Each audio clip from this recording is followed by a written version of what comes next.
I am a very young immortal. Am I then immortal? This is a question which I have asked myself by day and night for now 303 years, and yet cannot answer it. I will tell my story, and my readers shall judge for me. I will tell my story, and so contrive to pass some few hours of a long eternity, become so wearisome to me? Forever. Can it be to live forever? I have heard of enchantments in which the victims were plunged into a deep sleep, to awake, after 100 years, as fresh as ever. I have heard of the 7 sleepers. Thus, to be immortal would not be so burthensome. But oh, the weight of never-ending time. But to my task. All the world has heard of Cornelius Agrippa.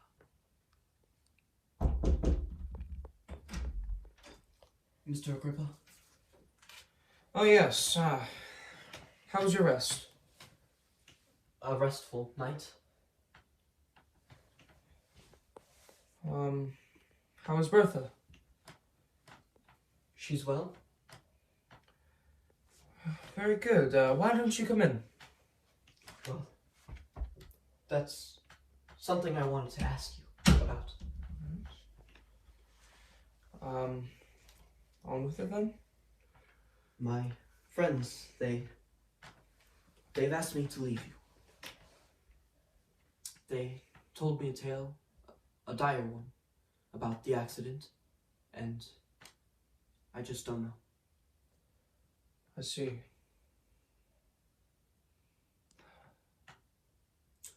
Well, I believe it would be in your best interest for you to stay.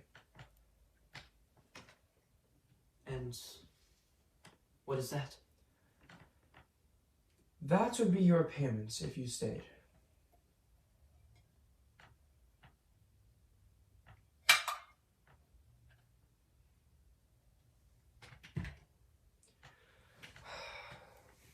I see. Have a good day, Mr. Agrippa. Same to you, young man.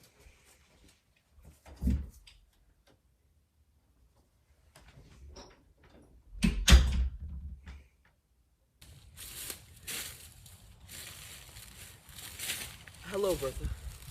Oh, hello, Lindsay. It's a beautiful day out, isn't it?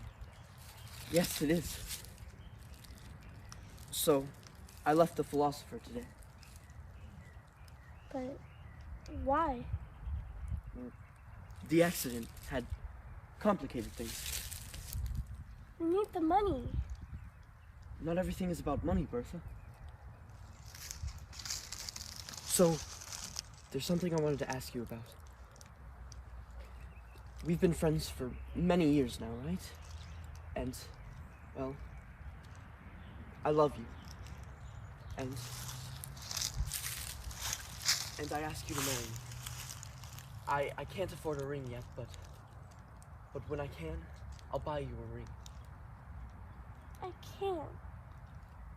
What? Why? I can't marry you. You have no money. But that shouldn't matter. I love you. And I to you.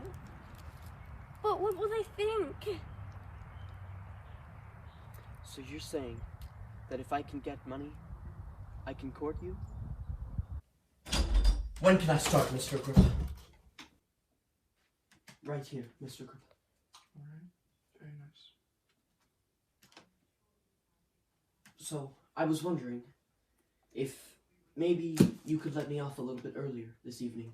Me and Bertha had made plans, and, well, considering that we're seeing each other now, it only seems fair. You know what comes first. Well, yes, of course, but I would only need but like an hour. Work comes first. Yes, Mr. Agrippa.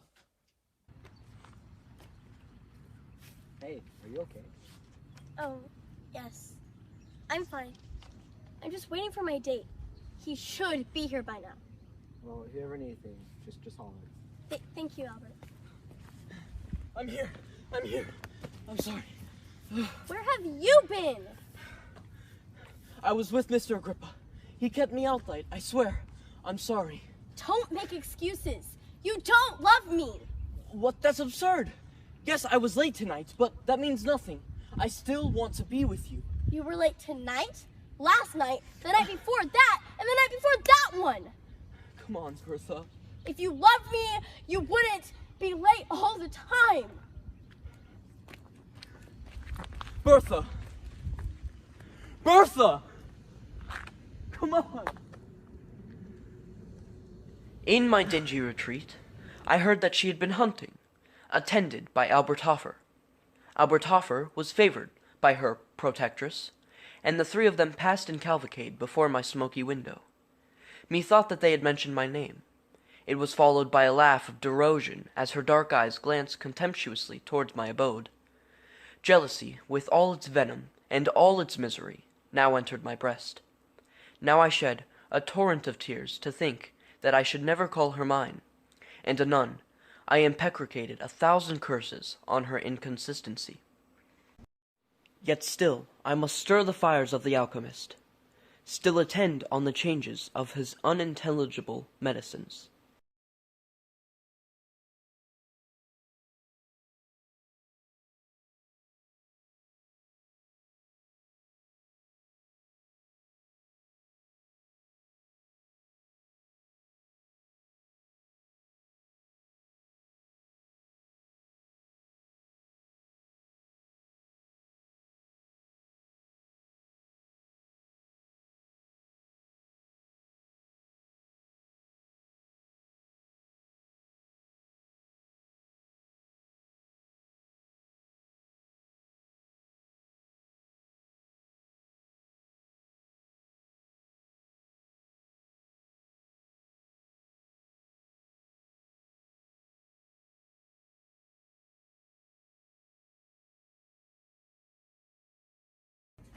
Lindsay, I have a job for you.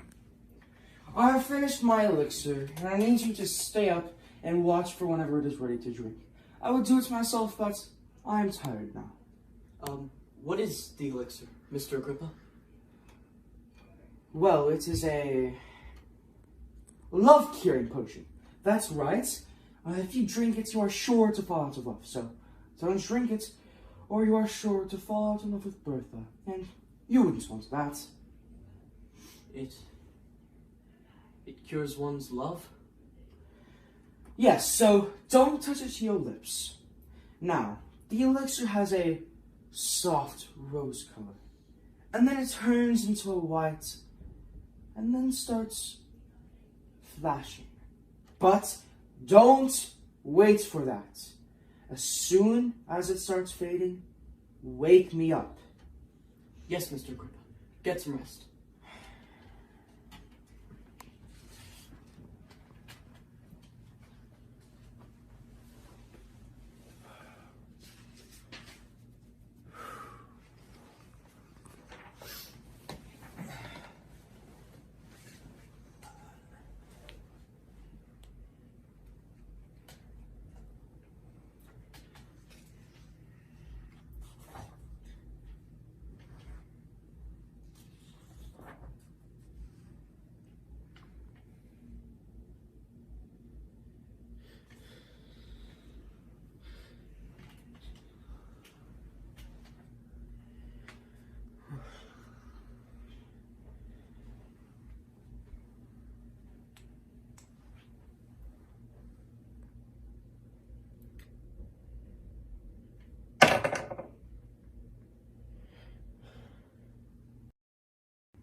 To cure my love for Bertha.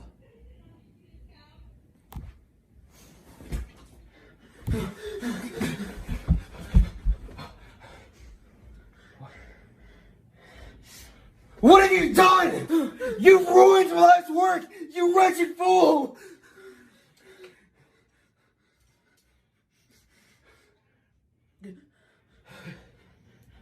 So, what happened? So, what happened? It started flashing and you were scared, so you dropped it? To cure my love for Bertha.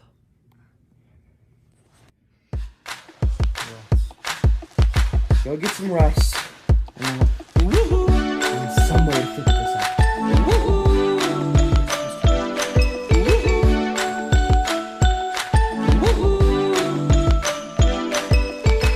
I wanna throw this fight and kiss away your pain tonight, but that would only make this harder. She can't stand to sleep alone, no, no, and I hate losing, so I wait till we get tired. Hello, Lindsay. I was cured of love, and lifted above all human fears. I hastened forwards. How lovely Bertha looked!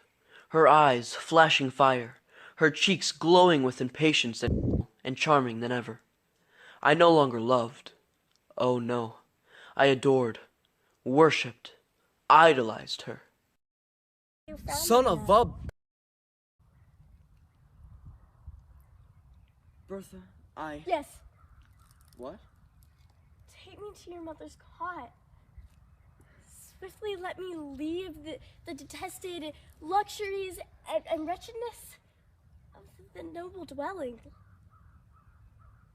Take me to poverty and happiness.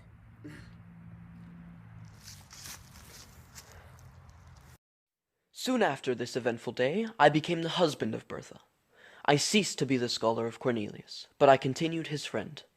I always felt grateful to him for having, unaware, produced me that delicious draught of a divine elixir, which, instead of curing me of love, had inspired me with courage and resolution, thus winning for me an inestimable treasure in my Bertha. 5 years afterwards, I was suddenly summoned to the bedside of the dying Cornelius.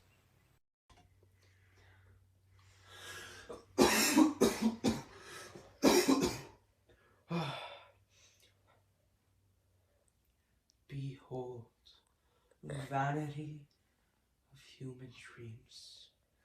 For a second time, my hopes may be crowned, and for a second time, they may be destroyed. Remember that time, 5 years ago, when I made this same elixir, and you swiped it from me? But that's all in the past. Now, I may drink this and regain my life. How could a cure for love restore your life?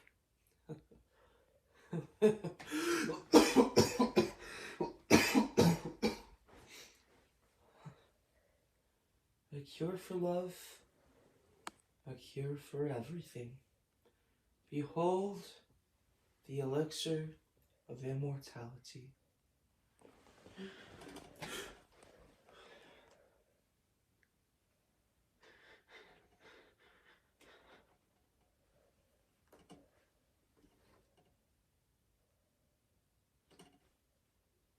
Mr. Agrippa. Mr. Agrippa.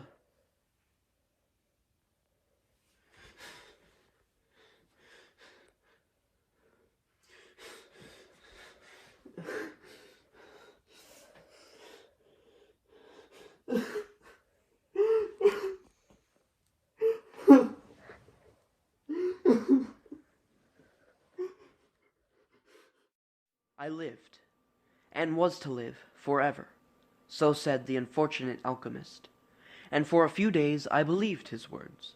I remembered the glorious drunkenness that had followed my stolen draught. I reflected on the change I had felt in my frame and my soul, the bounding elasticity of the one, the buoyant lightness of the other.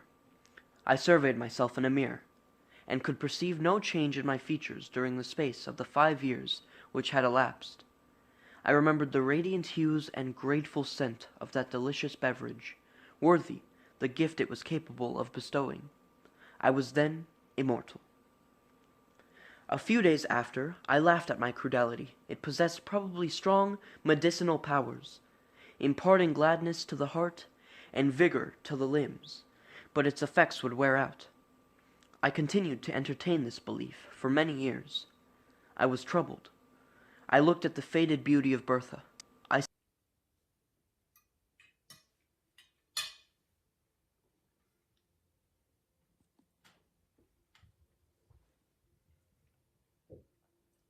Bertha, there's something I wanted to talk to you about. What is it? Well, it's not fair. You should not have to live like this. With my ill luck. So I decided earlier this evening, I will leave you.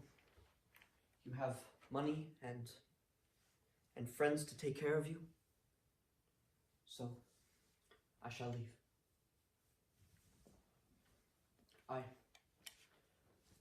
I love you, Bertha. Lindsay, my husband, no. You shall not go without me. Among strangers, we shall be unsuspected and safe.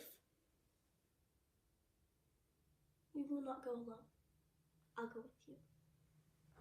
The next day, we prepared secretly for our immigration. It was a cruel thing to transport poor Bertha from her native village and the friends of her youth, to a new country, new language, new customs. We lived on for many long years. I nursed her as a mother might a child. She grew peevish and still harped upon one string of how long I should survive her. It has ever been a source of consolation to me that I performed my duties scrumptiously towards her. She had been mine in youth, she was mine in age, and at last, when I heaped the sod over her corpse, I wept to feel that I had lost all that really bound me to humanity. I pause here in my history. I will pursue it no further. I have no beacon except the hope of death. Am I immortal? I return to my first question. In the first place, is it not more probable that the beverage of the alchemist was fraught rather with longevity than eternal life? Such is my hope. And then be it remembered that I only drank half of the potion prepared by him. Was not the whole necessary to complete the charm? To have drained half the elixir of immortality is but to be half immortal. I have asked myself whether suicide would be a crime in one to whom thus only the portals of the other world could be opened. Thus I have lived on for many years, alone and weary of myself, desirous of death, yet never dying. Immortal, immortal.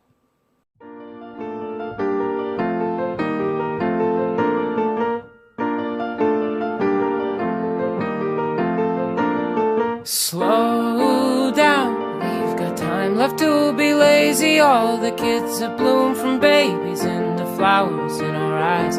We've got 50 good years left to spend out in the garden. I don't care to beg your pardon, we should live until we die.